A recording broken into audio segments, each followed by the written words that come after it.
Vous savez, les histoires qu'on vous raconte chaque mardi à travers nos séries de threads d'horreur, c'est souvent des histoires un petit peu de niche qui n'ont pas été médiatisées. Il y en a certaines qui se placent dans le cadre rationnel, d'autres qui se placent dans le cadre paranormal, il y en a absolument pour tous les goûts, mais ce soir, on a décidé de vous raconter 5 histoires qui se placent dans la deuxième catégorie. Bonsoir et bienvenue dans cette nouvelle vidéo en compagnie de Kratos Et de Joe. Et ce soir, on est parti pour un épisode assez spécial, on va vous raconter 5 histoires. Bon, pour le coup, les 5 histoires qu'on vous raconte ce soir sont publiques et elles sont médiatisées, même si vous allez voir, elles ne sont pas très connues.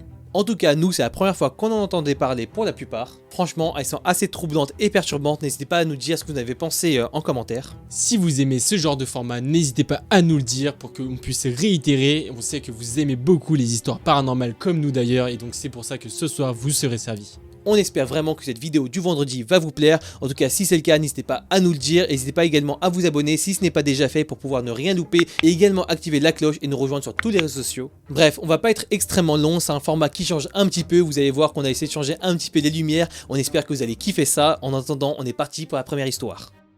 Les poupées hantées japonaises.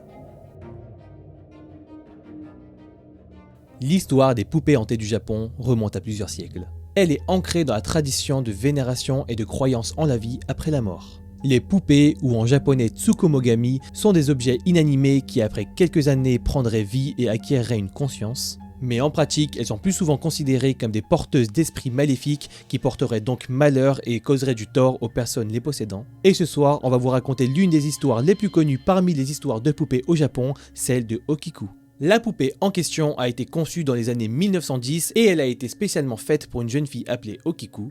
Malheureusement, on n'a pas plus de détails que ça, mais la jeune Okiku serait morte assez brusquement et la poupée serait restée en souvenir dans la famille. Et c'est pile à la mort de Okiku que les choses prennent un tournant et que tout devient beaucoup plus sombre. Au fil du temps et juste après cet événement dramatique, les membres de la famille commencent à entendre la poupée parler et pleurer pendant la nuit. Et certaines personnes de la famille l'auraient même vu changer de position alors qu'elle était posée quelque part et même les fixer droit dans les yeux. Bref, au fil du temps, l'activité de la poupée va devenir de plus en plus bizarre, ça va devenir de plus en plus malsain dans la famille qui va commencer à carrément prendre peur et la confier au temple. Et ce lieu en question, c'est le temple Manenji et la poupée y serait toujours exposée aujourd'hui. Mais comme on va le voir et comme on l'a précisé, les histoires de poupées japonaises sont vraiment super présentes dans le folklore japonais et c'est loin d'être un cas isolé. On peut par exemple parler du cas de la poupée Mitsuichi-san.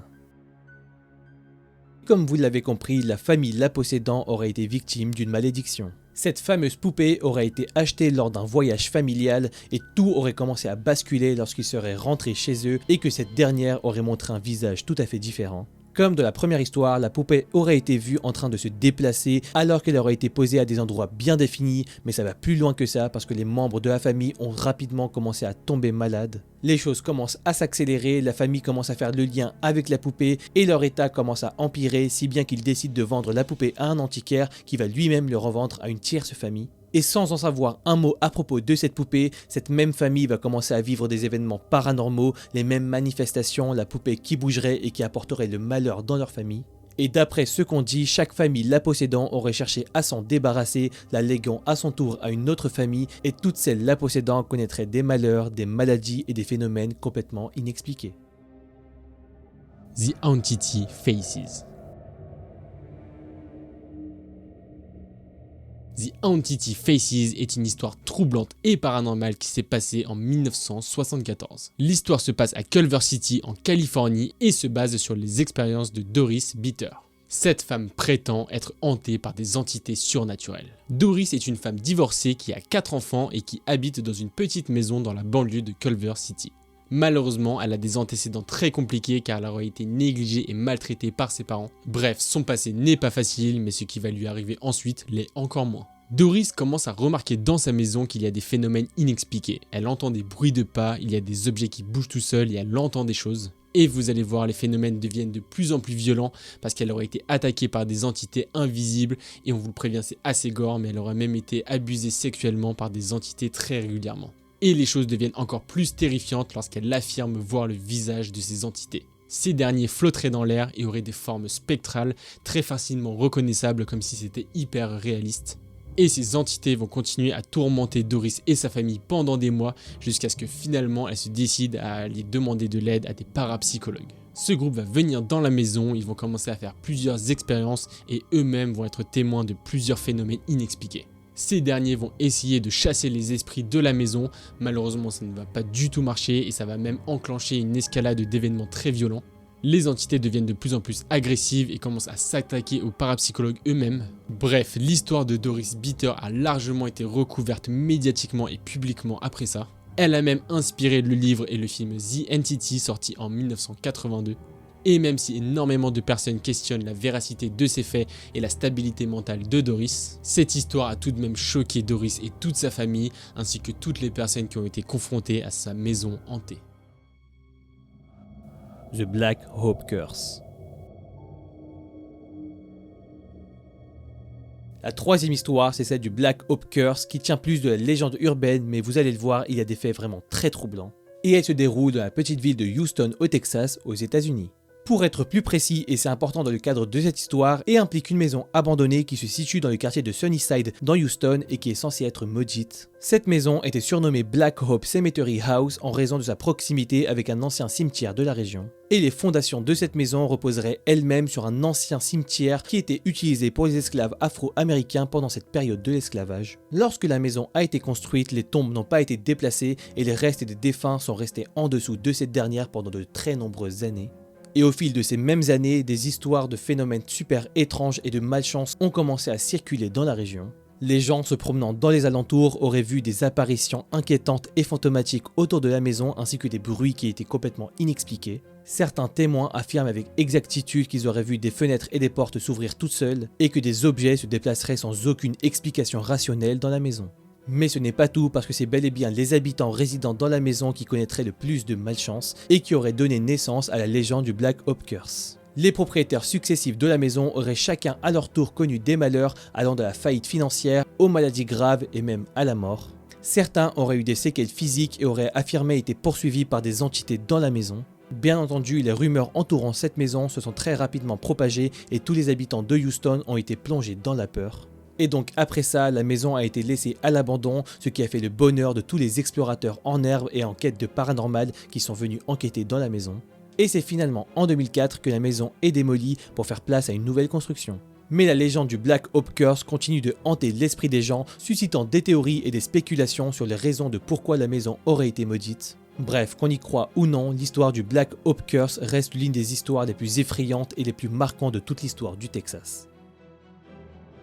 The Belle Maze Faces. L'histoire des Belle Maze Faces est l'une des histoires les plus controversées et les plus étranges de l'histoire. Elle se passe en Espagne dans la petite ville de Belmez de Moraleda. Et elle implique une famille qui a vécu une expérience terrifiante qui a bouleversé leur vie pour toujours. Tout commence en 1971 lorsque Maria Camara remarque un visage apparaître sur le sol de sa cuisine. Elle le regarde attentivement et tout d'abord pense que c'est une tache. Mais le visage semble changer et prendre une forme humaine. Tout de suite, Maria appelle son mari Juan Pereira qui remarque le visage également et qui n'en revient pas. Au fil des jours, d'autres visages commencent à apparaître sur le sol de la cuisine et là c'est toute la famille qui commence à le voir. Tout le monde commence à se rendre compte qu'il y a des choses très étranges qui se passent ici. Après ça, des voisins et des amis vont commencer à arriver dans la maison pour voir ces visages et finalement la rumeur va se répandre dans toute la ville. Les visages semblent être des portraits de personnes décédées et qui ont des expressions effrayantes et même qui ont l'air tristes. Des experts sont même venus dans la maison pour analyser ces formes étranges et certains vont rester bouche bée, ils n'ont trouvé aucune explication. Certains experts vont même affirmer que ces visages avaient l'air vivants et qu'ils avaient même l'air de changer au fil du temps. Après ça, la famille prend peur, ils ne comprennent tellement pas ce qui se passe qu'ils essayent de les effacer. Mais ces visages réapparaissent encore et toujours. Certaines personnes vont venir toquer à leur maison, des personnes qui viennent du monde entier pour voir ces visages, ça devient vraiment une affaire d'État. Au fil des ans, les visages continuent à apparaître, certains des visages semblent même leur parler ou leur faire passer des messages. Bref, c'en est beaucoup trop pour la famille qui décide de quitter la maison, qui va devenir ensuite un musée dans lequel les visages peuvent encore être observés de nos jours. Et finalement, il n'y a jamais eu d'explication claire sur ce qu'il s'est passé dans cette maison de Belmez de la Moraleda. Beaucoup de personnes vont théoriser et dire que ces visages sont des manifestations de forces paranormales. Et certains vont même aller encore plus loin en disant qu'il s'agissait peut-être d'expériences gouvernementales secrètes. Quelle que soit l'explication, l'histoire des Belmez Faces reste une des histoires les plus intrigantes de tous les temps. Et encore aujourd'hui, elle continue de terrifier et de fasciner les gens du monde entier. l'histoire de Madame de Baker.